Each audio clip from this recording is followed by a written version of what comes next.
Hello, welcome to our first UBS pre-concert talk for the Bangor Symphony Orchestra's 129th season. My name is Renia Shterenberg, and I am the Executive Director of the BSO. Thanks so much for joining us today. I would like to thank the sponsors for this season's pre-concert talk series for making it possible for us to bring this talk to you today, UBS Argosy Wealth Management. I would also like to thank our concert sponsors, Robert and Molly Nagel, our guest artist sponsor, UBS Argosy Wealth Management, and our season sponsors, Karen Foxwell, Laura Kimball, and Quirk Subaru. We hope you will join us for our concert on September 22nd at 3 p.m. at the Collins Center for the Arts. For tickets and more information, visit our website at bangorsymphony.org or call the box office at 207-581-1755. Today, I am co-hosting with our music director, Lucas Richman, and we are delighted to have as our guest artist, Jon Kimura Parker, joining us. The three of us will be talking to you today about the pieces on our upcoming program, September 22nd, which include works written by Louise Farrenc, Robert Schumann, and Ludwig van Beethoven. Hello, gentlemen. Hey, Renia. Hey.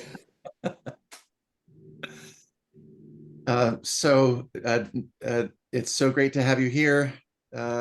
Jackie, we know you as Jackie. Yeah, please do call me Jackie. I'm Jon Kimura Parker on every concert program I've ever played in, but everybody knows me as Jackie.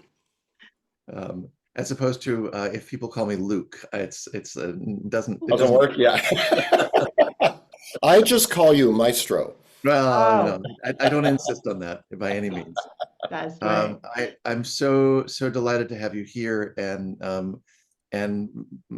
for the opening of our season with a concerto we actually haven't done in Bangor in quite a while. Have you been to Bangor before? I have not. I have, interestingly, because I'm Canadian, I've performed east of Maine on many occasions, but I've only ever been to the state once to Portland, and that's close to 20 years ago or more. So, but you and I have worked together, and so it's really exciting to be working together again. Almost 10 years to the day, we performed Brahms' first piano concerto in Knoxville. And I was so glad to have you there for that. And I do remember just a little tidbit. I asked you to play an encore, and I don't know if you remember what it was. I'm terrified to have it. What would I have done? I asked you to play the theme from The Simpsons. Nice. Yeah. Okay. I have a large and varied repertoire of bizarre encores. Yeah, you just never know what you're going to get. So stay tuned. I just thought that was, completely perfect after Brahms' incredible. Yeah. I'm not sure old Johannes would have agreed. Now you and Renia know each other from Chamber Music Festival. We do, is that right? yes, from San Antonio. That's right. Yeah. When I was So this is it's a great reunion for me. Yeah, that's right. I've known Jackie for a number of years now, so it's great to be bringing him up to Bangor. We're really excited about that. Before we get into the concerto itself, I don't know if this happens a lot with. I know that we did this in Bangor. In Knoxville. The substance of the piece that you played is so large and in concept almost like a full symphony. Like the Brahms we put on the second half of the program, and in fact we're doing that again for this concert, where the Beethoven Emperor Concerto is just such a weighty piece that we're concluding a concert. Does that happen? Do you get every once in a while? I think the piano concerto that pretty much always goes on the second half of a program is Brahms 2, because it has 4 movements, and it's actually longer, and it's also psychologically longer, and that is also really a symphony. I mean, it's really a symphony with a very big piano part. I think with pieces like the Emperor Concerto, which of course is also incredibly symphonic, but it is very much a piano concerto in the traditional sense of what you might expect a piano concerto to be. It can go in different places on the program. It just depends on what else is on the program. I mean, I think of a piano concerto as being, well, my favorite way to explain this to my students is, we'll talk about what's involved in writing a piano concerto and in performing a piano concerto that might be different from writing and performing a sonata. And Beethoven's a perfect example because he wrote 5 piano concertos and 32 sonatas. So we've got a lot of basis of comparison. And basically for me, the big difference is that a concerto is partly meant to be a virtuoso vehicle. It may be, of course, in the case of Beethoven, the absolute brilliant classical composer who bridged into the Romantic era. You've got a composer who wrote these unbelievable 9 symphonies, and his concept of how to write for an orchestra, the way he used all the different instruments, is really extraordinary. You have to remember, of course, that by the time this work was written, Beethoven was deaf. He somehow was able to hear all the music in his head. I mean, you and I can do that, Lucas. We can look at a score and kind of hear the music in our head, but for him to compose it out of nothing when he literally couldn't actually hear is one of the great miracles in any art form in history. I mean, it's really astounding. But what happens in a piano concerto or any concerto is that the solo instrument is called upon to be more than what would happen in a piano sonata. We're called upon to actually show off a little bit. And Beethoven really did understand that, and it was part of how he wrote the piece. And what I tell my students is it's kind of a little bit like an action movie compared to, say, a binge-worthy TV series. I consider the sonatas to be more like the series because you have all these characters that are very carefully developed over time, and you start following, different thematic ideas and all that.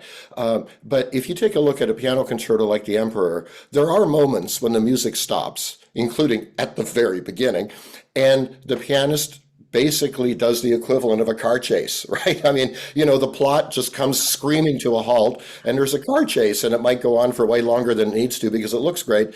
And in a piano concerto, the soloist is called upon to play arpeggios and octaves and other things that are basically of a virtuoso nature. And of course, it's Beethoven, so I am advancing the musical narrative, but maybe in a slightly more ostentatious way than you would find in a sonata or in a symphony, where you don't have quite the same solo thing. So, for that reason, I just find piano concertos the most fun things to play because there's all this interaction between the piano and the orchestra over the course of the 3 movements of this concerto. But at the same time, there are moments where the piano is really presented in all its glory. And so, going further with the analogy to film, the opening is kind of like the opening that you get in a Mission Impossible movie. Yes, exactly. Yeah. Where you're launched right into it, and there's a guy hanging from a plane. I'm already in that. So, I mean, what's so great about this concerto and so unusual and it remains unique in the entire output of anyone's piano concertos is it starts with this one chord in the orchestra, which is just kind of basically like a challenge. And then I immediately start playing a cadenza, like a solo quasi. It's meant to sound improvised. It is not, in fact, improvised. Beethoven very carefully wrote every note, but it has that idea that I'm just riffing off of an E flat major chord, and then the next thing that happens is the orchestra plays an A flat major chord. I play another big crazy solo, and then a B flat chord, and I play another crazy solo. Then the orchestra actually starts the piece. So those 3 chords happen to be the same 3 chords in all of pop music, right? It's 1, 4, 5. It's the same chords in all of rock and roll. It's so universal.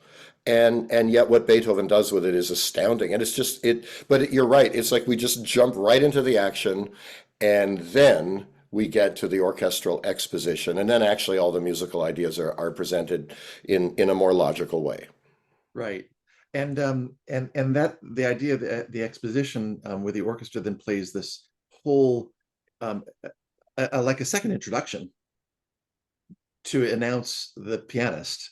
That's what you don't get in a piano sonata. I mean, the sonata form Right. does have its first theme and its second theme, and development, and then a recapitulation of all of those themes.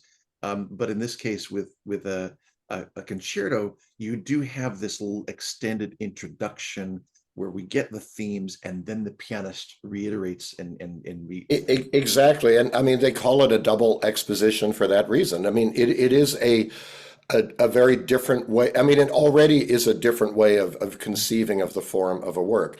And Beethoven, I think of Beethoven in some respects, first and foremost, as music's greatest ever architect. I mean, the way he constructed everything from the ground up, I mean, you can kind of see it happening. You can certainly hear it happening. And that makes everything about how he approaches a concerto that much more interesting. There's a very clear sense of structure, of sort of the underpinnings of everything, and then he just builds it all up. And there's just nothing like it in all of music. And the Emperor is a particularly good example. The moniker of Emperor, it's debated about where that actually came from. Yeah, nobody seems to be positive about that. Yeah. But the idea certainly is that it just has this grandiosity. It has nothing to do with Napoleon, as far as I Oh, can no, certainly not. I mean, it's a well-known story that Beethoven started to dedicate his third symphony to Napoleon, and was sort of disgusted at Napoleon's behavior, and declaring himself that and actually scribbled, crossed out his name on the dedication page, and wrote to the heroic spirit, and which was very much something Beethoven was felt strongly about, and so we know it as the Eroica. So yeah, so the Emperor Concerto certainly doesn't have anything to do with being a ruling conqueror, but it does have something to do with the idea of grandeur and big open feeling in the music. And the idea, I think the key of E flat, I think is particularly meaningful. The Eroica Symphony being in E flat, and the Mozart's Magic Flute being in E flat. It ties together with the whole Masonic order of things in threes. Yes, that's right. Yeah. Although this is the fifth concerto, but his third concerto is in C minor. Well, it's in C minor, which shares the same key, basically. Yeah, yeah. The piece itself runs the extremes of dynamics, and one of my favorite things that Beethoven does, and Brahms, I think, took this to heart when he was writing his own pieces. I think he could really appreciate. Beethoven always finds these moments of, when you've done very loud stuff, there's a moment of repose and absolute quiet that draws you in before it explodes again. But you, for instance, in the first piano concerto, just before the recapitulation, there's these chords, very quiet piano, and the horn, bum bum bee, but it's so quiet, and then an explosion. The same thing happens in an unusual segue. Very often the movements of a concerto are separated: the first movement, second movement, third movement. But in this case, there's a segue from the second movement very, very quietly into this burst of sound for the rondo of the third movement. Yeah, and it's actually an amazing moment that the whole second movement is in this warm, ethereal key of B major, and which, if you have studied music theory, is a key that just has absolutely nothing to do with E flat major. And then what he does at the end of that movement, it's like he drops that B one semitone to B flat, and suddenly we realize that is going to lead perfectly back into E flat major. It's as if it's like one of those things where, like in I don't know, The Matrix, where it turns out that we're all living in some kind of little experiment. It's like the entire second movement of the Emperor Concerto turns out, with all its unbelievable contemplative beauty and everything, actually just turns out to be a little vehicle to drop to B flat to take us into the last movement. And it's just magical. It just makes you look at the whole thing and everything you've heard and experienced in a different way. And that's one of the things I love about live music, that you can't music in general, that you cannot experience in any other art form, because music is the second something happens, it's a memory, but we're experiencing it live, and Yeah. we're hanging on to, like, anticipating, and it's also conjuring up images in our head, because we can't necessarily identify visuals when we're Right. hearing it. Yeah, I mean it's a real commitment. You know, it's so different from going to an art gallery and being in a room of paintings, and you could choose to walk right through the room, or you could choose to stand in front of one painting for 20 minutes. You know, it's your choice. And it's so different in music because it exists over time, and it's a commitment. And it's such a beautiful commitment to sit in a concert hall, listen to your orchestra, listen to the Bangor Symphony, listen to the music coming from the piano, and just experience that over the time that it takes to happen. There's something very special about that. It's what drew people back to the concert hall, drew people back now to movie theaters and to all other kinds of theaters, is to experience something over time with other people, you know, and to have that collective experience. I think it's just magical. Now, you've have you recorded this work? I've many times I've played this work, and it's been broadcast with orchestras right and left, but I haven't sat down into a recording studio to do it. I'm not a big fan of recording studios and that whole experience. I mean, I like when things are recorded live because I just love that live experience. I completely understand, because it's spontaneous, it's organic, and the second you think I'm recording it, then it's okay, it's cemented in stone. But we feel differently.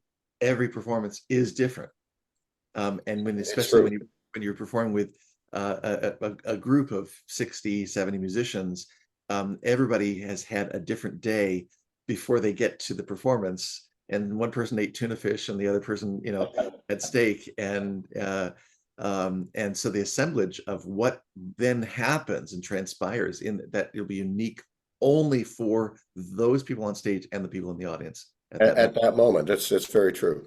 Now, I know you've had some really special performances of experiences performing this piece. Is there anything, any particular time you want to relay to us? I mean, I've played it in so many different circumstances, and on several continents, but there was one experience that's well, it was unlike any other experience I've had. In 1995, this is going way back, obviously, I got a phone call from a gentleman who worked for a company called Americares, and his pitch was basically as follows.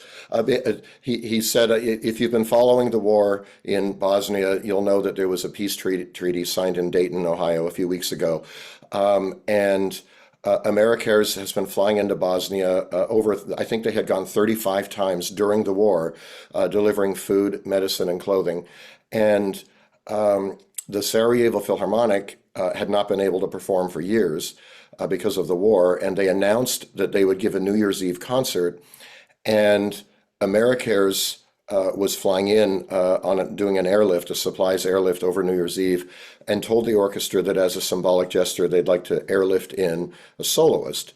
And then this gentleman told me that I was the perfect person to do it, and could I please agree by tomorrow? So it kind of upended my Christmas plans, but I ended up flying over on a C-130 transport plane. We arrived in Sarajevo, were picked up in a UN armored vehicle and taken to the Hotel Bosnia, at which point I realized that I had not shown my passport to anyone. I mean, it was such an unusual, it wasn't like your normal traveling somewhere to play the Emperor Concerto, and it was the Emperor Concerto that they wanted very much. And so we gave this concert in an absolutely freezing cold hall because the hall had been damaged and the heating wasn't working. It was a very emotional experience. CNN was there covering the concert. Bono was there to announce that U2 would be coming to the region to perform. So we played the Emperor Concerto, and I was standing afterwards, kind of drenched and a little bit emotional. And then a very old Bosnian woman came backstage. She had found our translator and came backstage and through our translator said to me, she said, "I just want you to know that," and she says, "you cannot imagine anything about what it's been like. But," she says, "I want you to know that during the slow movement of the Beethoven that you played, I realized that I had forgotten about the war." And I thought, if ever there was anything that could possibly express the power of music to be transformative, that was the moment for me. And, I think about that all the time. I think about it every time I play a concert, that somebody can be affected that way by music and by the collective appreciation of music in a live environment. And, that remains with me to this day, certainly every time I play this piece and every time that gloriously beautiful second movement starts and how that melody that's presented so beautifully first in the orchestra is both it's mostly inward, but then it starts to be a little outward, and it's such a very direct human communication. Extraordinary. Thank you for Wow. sharing. Yeah, I got a little emotional myself just listening to the story, kind of hanging on your every word. But it really is, music is so powerful, isn't it? And we need it so desperately sometimes. Absolutely, yeah. And in such music is the thing that brings back the humanity in situations where there's been such tragedy. Yeah, very much so. And Beethoven knew that. Beethoven was such a believer in the power of music. He was a believer in social justice. He was a believer in the human spirit, and it informed a lot of what he wrote. And a believer in the beauty of nature and how that could be a part of his music and a part of his life. And you can kind of forget that. I mean, Beethoven is such a famous composer. He's like a meme, like of, oh yeah, Beethoven, the great composer. But really stop and think about it. Listen to his music and realize how touching it is and how fascinating it is that he bridged the classical era and the Romantic era, and especially in his later works. I mean, that first decade of the 19th century, the amount of music that he wrote is just staggering. The piano sonatas, the string quartets, the symphonies, the concertos. I mean, what an unbelievable artistic output, and what a privilege it is to be a part of it. Well, you mentioned the legacy of Beethoven, and we think about the people we've passed on the gift of music.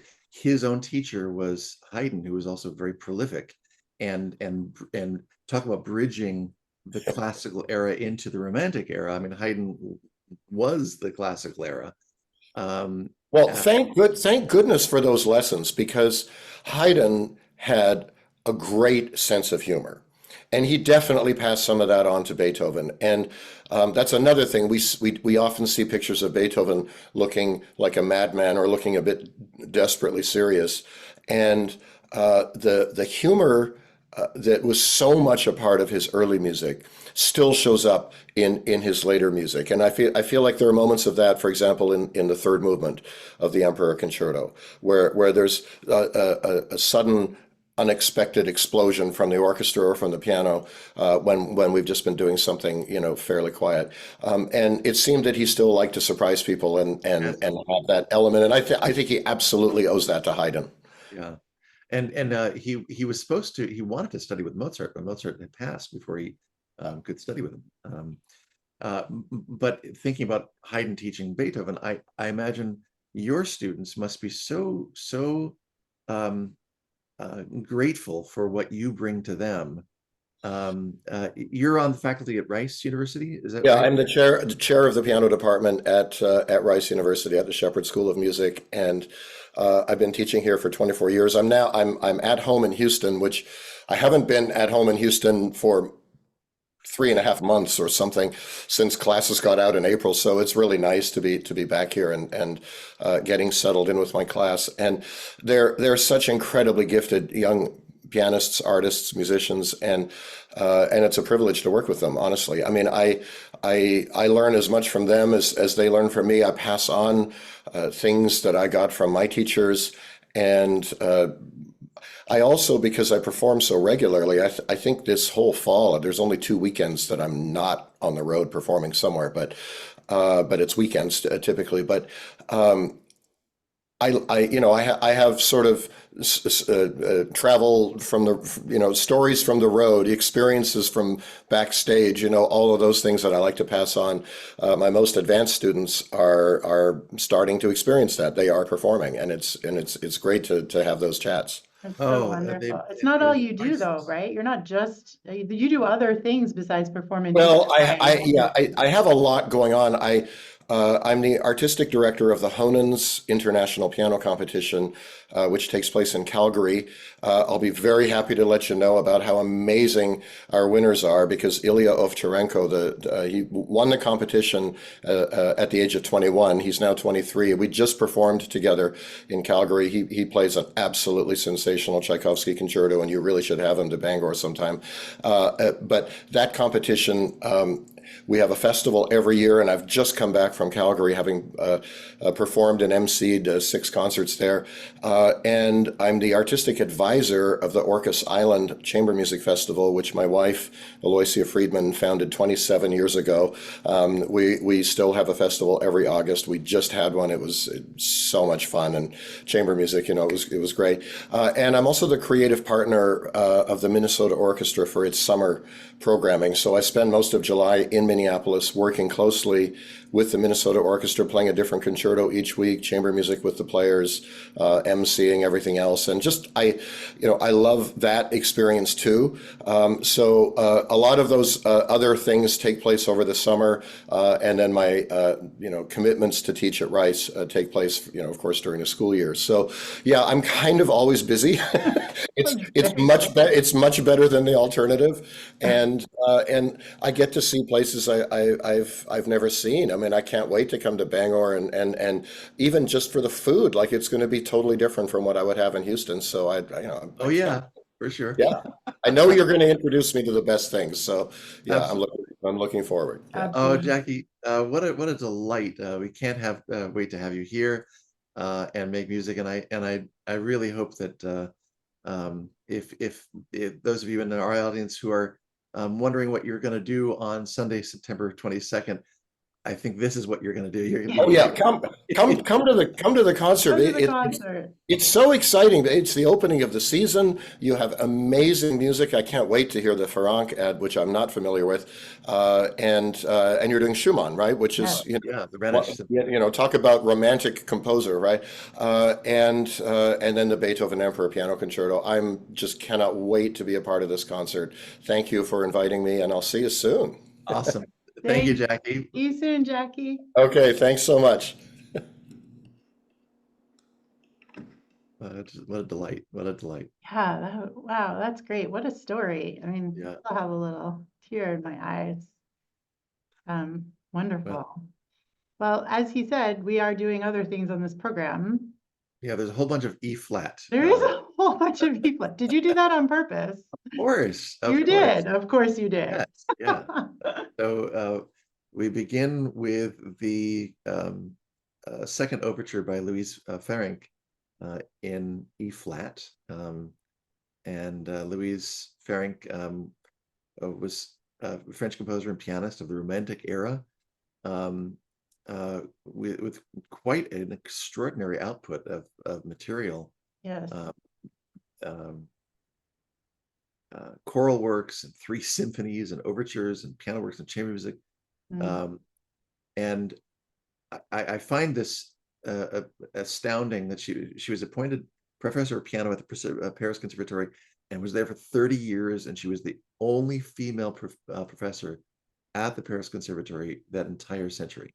Yeah, it is fascinating. And like Jackie, I actually hadn't heard of her at all. And when I listened to the overture, I was very impressed.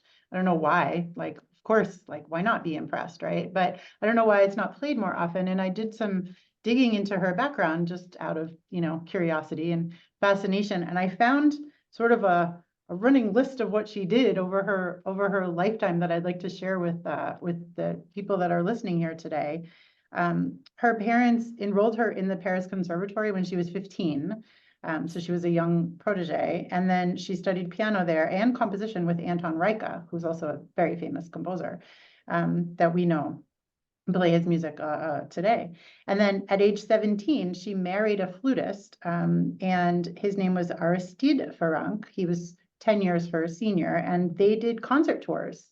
She left the conservatory to go on tour with him. And after the tours were finished, she and her husband opened a successful publishing house.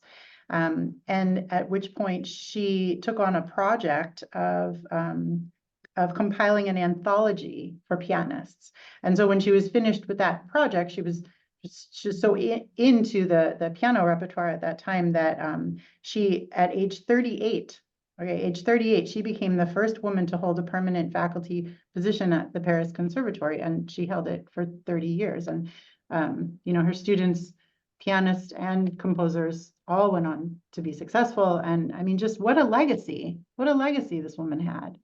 Tremendous. Yeah. And this piece is it's in a traditional sonata form. It has a slow introduction, and then in a standard form where you get a main theme, a second theme, and it's developed and comes back, very much in the traditional style of an overture. But it's not to anything, right? It's not an overture to an opera. I don't believe so. But No. you mentioned earlier, you wondered why we may perhaps haven't heard as much of her music. A lot of it has to do with the availability and the access to the actual parts. Much of her music has not been put into the computer, and it's hard to read. So a colleague of mine, a wonderful conductor, composer, Diane Wittry, actually has been taking several of these pieces of Farrenc's and editing them. So we're actually playing from Diane Wittry's new edition, performing edition of this overture. Oh, wow. Yeah. So that leads into the second piece on the program, which very often would have been put on the, as the second half of a concert. But as we mentioned, I felt the Beethoven Piano Concerto just has this grandeur that it's a great way to celebrate in the opening of our season. So Schumann's Third Symphony, the Rhenish Symphony, Robert Schumann, will conclude our first half of the program. Robert Schumann was a German composer and a pianist, and is known for the piano concerto, and a wonderful, actually, violin concerto as well, and cello concerto, his symphonies, many piano works. If you are a piano student, you will encounter the music of Robert Schumann, along with wonderful chamber music.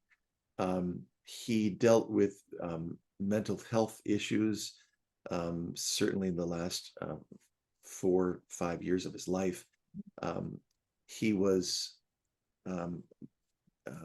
made music director I believe in Dusseldorf, and very celebrated, and then was not, even though he was composing, he was not able to handle the administrative duties of being the head of music in this capacity. And also, apparently, they were living in an apartment that was surrounded by a lot of noise, and it was really hard for him to compose. And it just kind of he was never the same after that appointment. It only lasted for a couple of years, and then they moved. And in fact, he committed himself to a mental asylum for the last 2 years of his life. And he but when they got to Dusseldorf, he was very taken by the Rhine, the river, and this piece, the Rhenish Symphony, reflects on things having to do with the area, including the fact that they took a trip to they went to Cologne, and he was he was just overwhelmed with the grandeur of this particular cathedral that had been was just recently finished. I think it had been 600 years in the making, in the building, and it was finally finished. And so he wrote this piece that is kind of like a tone poem of sorts. Some people think that it is. Well, first of all, when you're writing your third symphony and it's in E flat, there are going to be automatic associations with Beethoven's Third Symphony in E flat. And not only is it a third symphony in E flat, but it's also in 3/4 time, which is also what the Eroica of Beethoven does. But the piece actually has more associations, is more akin to Beethoven's Sixth Symphony, which the Pastoral Symphony, which is in 5 movements, and has elements of a tone poem kind of thing. The fourth movement itself is probably one of the most extraordinary pieces. It is it sounds like an organ in a cathedral, the way that the brass play slowly, like if you're holding the tones on the organ and moving the pedal, and that's what he does, and builds this extraordinary sonic moment in his piece before he gets to the celebratory finale. Yeah. So it's quite an amazing piece. The Rhine also figures in the fact that at one point Schumann attempted suicide by throwing himself into the Rhine. I can't imagine what struggles he was going through, and to have that creative genius and the everything that goes on into realizing your music and self-doubt, and but we're left with a legacy of extraordinary music. And this piece is not done as often as perhaps the Fourth Symphony and the First Symphony and the Second Symphony, but the Third Symphony is quite beautiful and powerful. Yeah. Oh, I would definitely agree with that. And he did leave quite the legacy of music. And it's going to be a beautiful symphony. I think it's going to be a beautiful concert. It's a great way to end the first half, I think. And I with the Farrenc and then the Schumann and then Beethoven, as we said, the tonality of E flat will just be ringing in our heads after that, which I think is great. And I want to say that we have a couple of things to share with our audience about this concert. In addition to everything that you heard, we also offer a digital concert ticket. So if you're not in Bangor on Sunday, September 22nd at 3 p.m. and you're unable to come to the concert, you can still hear it. You can hear it digitally. Our pre-sale tickets to the digital release of the concert are now available on our website. They're only $10. So you can visit our website for those tickets. And this concert will be available from September 27th through October 11th. Our concerts are professionally recorded, and this one will be broadcast on October 16th at 8 p.m. on Maine Public Classical 106.1. We are grateful for the underwriting from Maine Public Classical for these concerts. And I want to thank you all for joining us for our UBS Argosy Wealth Management pre-concert talk. And again, we hope you can join us on Saturday, September 22nd at 3 p.m. at the Collins Center for the Arts. It was great talking with you, Lucas, as always, and thank you for co-hosting with me. And it was wonderful to have Jackie on. And for all of you watching us today, we look forward to seeing you. Absolutely. Thank you so much, Renia, and big thank you to Jackie Parker for joining us. And we'll see you at the concert.